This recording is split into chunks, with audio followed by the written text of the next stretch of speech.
বন্ধুরা, আজকে আমি চলে গিয়েছিলাম চাকদা একান্ত অবনে। তবে হ্যাঁ, কোনো ফুড ব্লগিং করতে নয়, জাস্ট ফাটিয়ে খাবো আর সুব্রতদার সাথে দেখা করব, সাথে তোমাদেরকেও শেয়ার করব। তাই যথারীতি সেখানে পৌঁছে গিয়ে সুব্রতদার সাথে দেখা করতে চাই। তো প্রথমে ওনার কর্মচারীরা বললেন উনি খুব ব্যস্ত, আধ ঘন্টার মধ্যে কিচেন থেকে বেরোবে, তারপর আপনাদের সাথে দেখা করবে। এই কথাটা শুনে হয়তো ভাবছো কি এমন বড় ব্লগার এসেছে যে ওনাদের সাথে দেখা করবে। কিন্তু প্রথমেই বললাম যে আমরা সেখানে গাড়ি ভাড়া করে অনেক টাকা খরচ করে গিয়েছিলাম মটন হান্ডি বিরিয়ানি খেতে। আর আমি অনেক ভিডিওতে দেখেছি যে দাদা উনি কাস্টমারদের সাথে ভীষণ ভালো ব্যবহার করেন এবং নিজে হাতে খাবার প্রদর্শন করেন। সেটা তোমরা অনেকেই দেখেছো হয়তো। সেটা ভেবেই সেখানে গিয়েছিলাম। যাই হোক, এই চলতে চলতে 1 ঘন্টা সময় কেটে গেল, কিন্তু আমাদের সাথে উনি দেখা করলেন না। ইতিমধ্যেই আমাদের মটন হান্ডি চলে এসেছে। তো মটন হান্ডি খাওয়া আমরা শুরু করে দিয়েছি এবং মটন হান্ডি বিরিয়ানি খেতে কিন্তু অসম্ভব সুন্দর ছিল।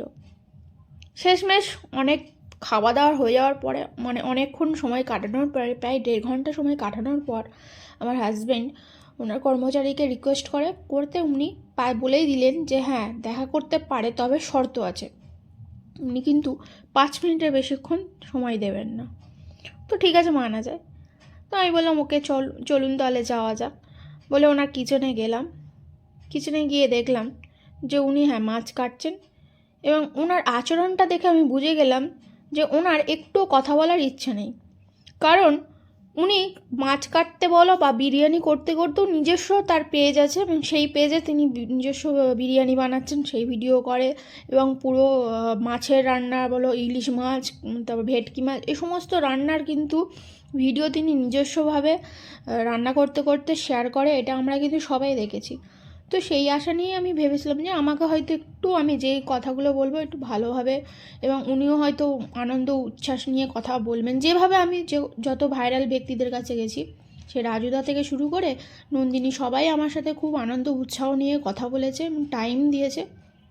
তো সেখানেই আমি গেছি। কিন্তু আমরা তো কখনোই যেখানেই যাই ফ্রিতে খাই না, বা ফ্রিতে আমাদের কেউ খেতে দেয় না, কোনো ব্লগারদেরই ফ্রিতে খেতে দেয় না, আমরা নিজের টাকা খরচ করেই খাই। তো যাই হোক, তো দেখলাম যে অন্যরকম একটা আচরণ। কীরকম আচরণ করেছিল সেটা তো তোমাদেরকে দেখাবো ভিডিও শেষে। তার আগে 2-1 কথা বলে নিই। বড় ব্লগাররা যখন যায়, দাদা কিন্তু খুবই ভালোভাবে ভালো ব্যবহার করে এবং তার সাথে টাইমও দেয়। আমাদের সঙ্গে ব্যবহার করেছে, ভালো কি খারাপ আমি ঠিক বুঝতে পারলাম না। আমার মনে হয় ইগনোরেন্স কাজ করেছে, মানে জাস্ট ইগনোর করে দিয়েছে আমাদেরকে।